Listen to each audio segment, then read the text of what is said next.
Hey, this is Cavallo from datingadviceGuru.com. You know, someone once said that your love is like oxygen. You don't really notice it when it's there, but when it disappears, you feel it. Well, today we're going to talk about 7 ways to save your relationship. Is your relationship troubled? Are you wondering if he still loves you? Do you want to save your relationship and the love you know is there? Well, today I want to show you how to do that and save it before he grows more distant or pulls away. How to save your relationship, number 1, is to avoid relationship therapists. Oh my God, did Carlos really say that?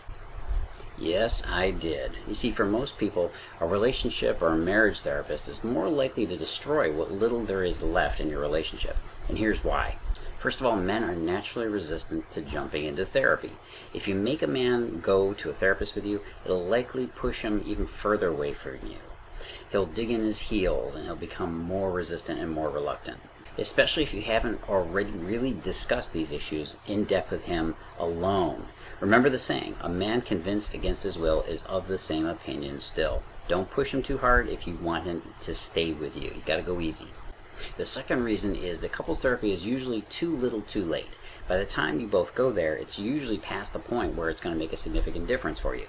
If you're considering it now, don't let this scare you. Even if you did commit yourself 100% to it, he would probably not get into the office with you for a few more months. And that's a few months where both of you have basically handed over the work to somebody else instead of proactively tackling it right now. Just remember, the best time to see a relationship therapist is before you actually need one. How to save your love, step number 2, is to be honest. And I don't mean to tell him everything that you're thinking or feeling. I mean, talk to yourself a little bit and see if you have been perfectly honest about your own part of the relationship. There's a theory called contribution theory, and what this theory says is that each person has at least a very small part in any conflict in any relationship, no matter how tiny, because we all communicate in ways that can aggravate conflict. How to revive the connection, step number 3, is become an empty cup. There's an old story of a great Zen master who takes in a student, and the student is telling him all about all the things he's learned and how this master should teach him. And the whole time the Zen master is pouring his tea, and he keeps pouring it, and the tea starts to flow over. And the student says, "Stop, what are you doing? It's flowing over." And the Zen master says, "Well, because your cup is already full. Come to me when your cup is empty." In other words, you sometimes have to let go of the things you think you know, especially the grievances and the negative stuff, and the solution you think is totally obvious to you but might not be obvious to him. You got to be willing to be open. How to win him back, step number 4, is to find out which way your compass is pointing. Common direction is absolutely necessary in every single successful relationship. Every one of them, period. So you have to be heading in a similar direction to get things to work well in a relationship. This is because without that common direction, you're going to be tempted to go in your own direction, which creates tension and more stress on the relationship. There are some things that can create common direction in your relationship. Kids can do that if you're not having them just to solve your lack of direction or to pull him back. Career alignment is a great way to find that common direction, as well as shared hobbies. When you're both aligned, when you're aligned with your boyfriend or husband, you'll find that you can get past most grievances and petty annoyances pretty darn quick. How to make your relationship work, step number 5, is redefine your love. Keep in mind that love, as we sing and celebrate the emotion, is not a noun. It's a verb. That's right, it's something you have to be doing. It's not something you possess. It's something that you create from the fabric of your heartstrings, that you weave into an unbreakable connection. I bet you didn't know I was kind of poetic, did you? One of the biggest misconceptions is that love is something you fall into and then you're done. You never have to work at it. But the truth is that a relationship requires care and feeding just like any other living thing. Save your love, step number 6, is to take the lead. Let me tell you about my friend Janet. Janet's husband Tim is the kind of guy who takes his wife for granted. He doesn't listen to her as much as he should. Tim buys himself all kinds of toys, boy toys. He spends his weekends in the garage puttering around, tending to his hobbies. His kids barely see him, and his wife barely sees him either. And he's 53 years old. But you know what?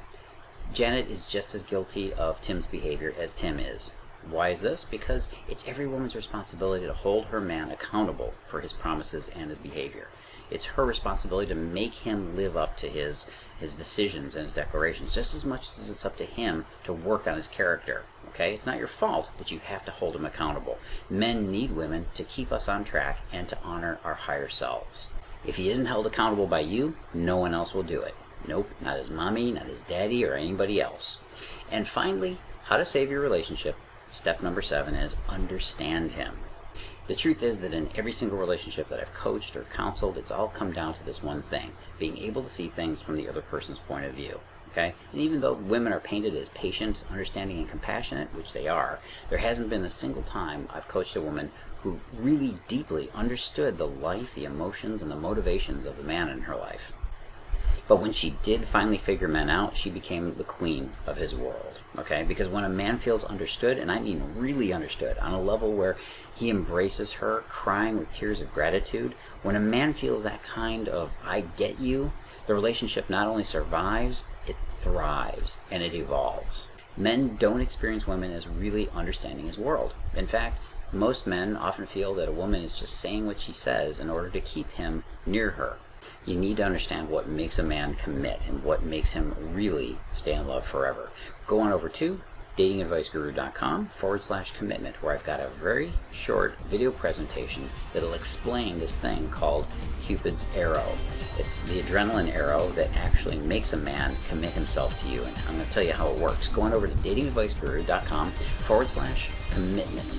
I'll be talking again soon. This is Cavallo from datingadviceguru.com. Live and love